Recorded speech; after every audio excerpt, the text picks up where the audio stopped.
बहुत बहुत स्वागत आपका कथा के इस क्रम में। और इस क्रम में सबसे अधिक महत्वपूर्ण वे 4 धाम हैं जहां की यात्रा संपन्न करके व्यक्ति मोक्ष का अधिकारी हो जाता है। ये 4 धाम हमारी आस्था के युगों युगों से प्रतीक हैं। बद्रीनाथ सतयुग के प्रतीक हैं तो रामेश्वरम त्रेता युग के साक्षी रहे हैं। द्वारिका वह पुण्य भूमि है जिसे द्वापर के उस अखिलेश्वर को समर्पित माना जाता है और जगन्नाथ धाम हमारे कलयुग में इस धर्म का प्रतिनिधि है। धर्म के 2 पुत्र हुए, एक नर और एक नारायण। दोनों बेहद सात्विक, बेहद अच्छी प्रवृत्ति के। एक दिन लाड़ से उमगी हुई उनकी माता ने प्रसन्न होकर उन दोनों बच्चों से कहा कि तुम मेरे दोनों पुत्र अत्यंत मर्यादित और बहुत अच्छे संस्कार के हो।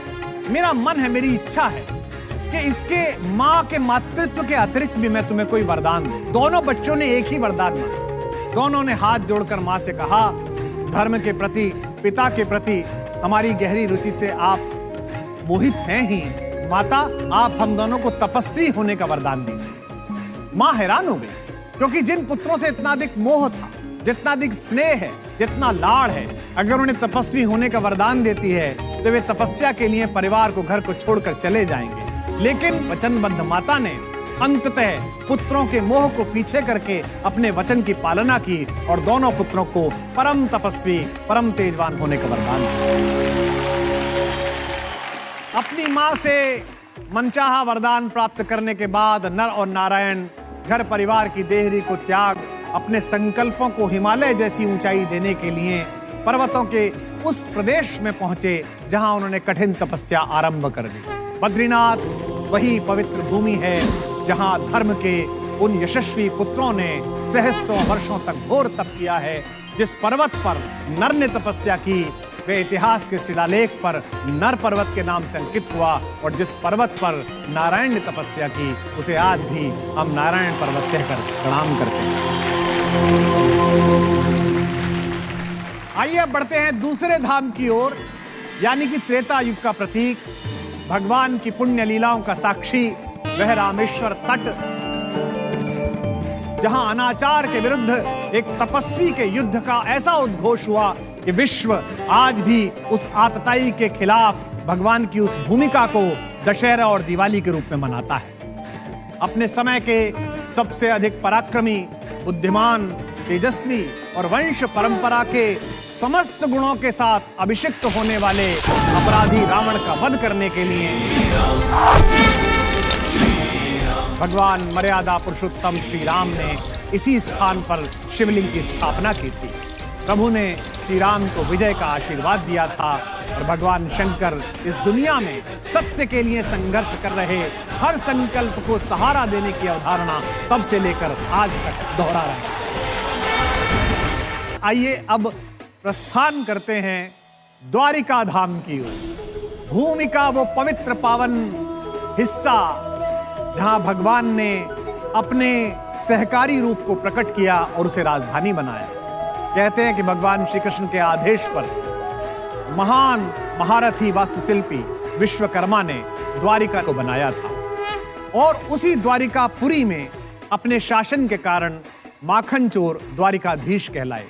भगवान की राजधानी के बाद कथा के अंतिम पड़ाव में चलते हैं इस जग के नाथ स्वामी जगन्नाथ जी के धाम की ओर। इसे लेकर भी बड़ी रोचक कथा है।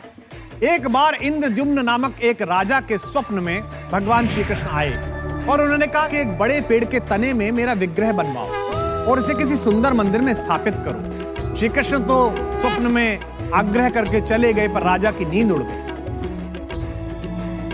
उसे पूरे भारत में ऐसा कोई मूर्तिकार नहीं मिला कि जैसी मूर्ति उसने स्वप्न में देखी थी ऐसी निकाल सके। एक दिन राजा के द्वार पर एक बूढ़ा मूर्तिकार आया और उसने कहा, मैं ये काम करने के लिए तत्पर हूं, किंतु मेरी एक शर्त है। मैं प्रतिमा का निर्माण एक बंद कक्ष में करूंगा और प्रतिमा का निर्माण पूर्ण होने से पहले उस कक्ष का दरवाजा अगर किसी व्यक्ति ने खोला तो काम जहां पर है मैं वहीं पर रोक दूंगा। काम शुरू होने लगा। अंदर से ठक ठक की, कुदाल की, कुरेचने की, रंदे की, घिसने की आवाज आती थी। अचानक बहुत समय के काम के बाद आवाजें बंद हो गई। ठंड का समय था। राजा को उत्सुकता हुई कि आवाज क्यों बंद हो गई। कहीं बूढ़े मूर्तिकार का स्वास्थ्य खराब ना हो गया हो। कुछ समय प्रतीक्षा करके राजा ने कमरे का दरवाजा तोड़वा दिया। राजा जैसे ही अंदर पहुंचे तो अजीब चमत्कार था। मूर्तिकार गायब था और मूर्तियों के अधूरे बने हुए टुकड़े पड़े हुए थे। वह मूर्तिकार कोई और नहीं, स्वयं कला के सर्जना के देवता भगवान विश्वकर्मा थे। उस कमरे में 3 बड़ी मनहर मूर्ति, जिनमें थोड़ा सा काम बचा हुआ था। राजा ने उस प्रतिमा को उसी कमी के साथ उसी स्थिति में स्वीकार किया और मंदिर में स्थापित किया। तब से भगवान श्री जगन्नाथ अपने बड़े भाई बलदाऊ बलराम और अपनी लाडली बहन सुभद्रा जी के साथ वहां विराजमान हैं और लाखों लाख भक्त वहां आकर भगवान के परिवार का आशीर्वाद लेते हैं।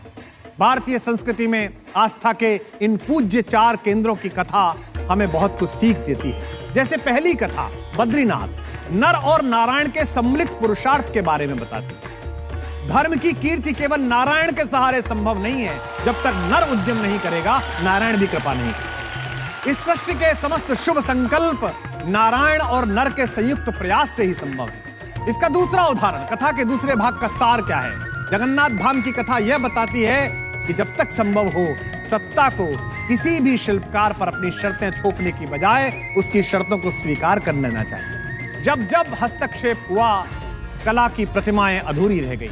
इसलिए हर सुंदर निर्माण की आशा रखने वाले राजाओं के लिए, हर बेहतर रचना की उम्मीद करने वाले समाज के लिए यह अनिवार्य है कि वे कला के साधकों पर अपनी शर्तें थोपने के बजाय पूरे सम्मान के साथ उन्हें उन्मुक्त वातावरण दे, ताकि उनकी कलाएं भी भगवान की तरह पूरे विश्व में आदर पाएं और युगांतर तक बची रहें।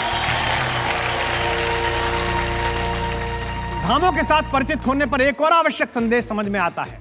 ऐसी मान्यता है कि सतयुग में धर्म के 4 पैर थे, त्रेता में 3 पैर हो गए, द्वापर में 2 बचे, यानी कि धर्म की संकल्पना क्रमशः डगमगाती गई। धर्म के प्रति लोगों में रुचि कम होती गई। कलयुग में तो धर्म केवल एक पांव पर टिका है, किंतु अगर ये पांव भी मजबूत है, ये पांव भी अगर भक्ति का है, तो फिर तुलसी बाबा का कहा सिद्ध हो जाता है, कलयुग केवल नाम आधार। आप नाम लीजिए और आपका काम होगा।